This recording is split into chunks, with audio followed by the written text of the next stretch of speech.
ఎంత చెప్పాను? 1:30 చెప్తాను. 1:35 1,35,000 అందులో 35,000 పళ్ళ నేను పడుతుంది కడల మళ్ళీ ఇప్పుడు పిక్కానా? ఓకే పేరేనా? నారాయణ నాగరాజ్. సరే మరి చెప్పండి. 89 78 19 10 32 రెండు పక్కల వస్తాను ఎట్లుంటే అట్లా.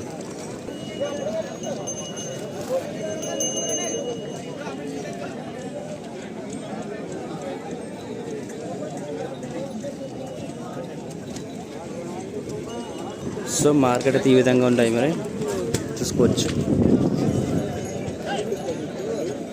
బాగానే కాడీస్ అయితే బాగానే వచ్చినాయి ఈరోజు.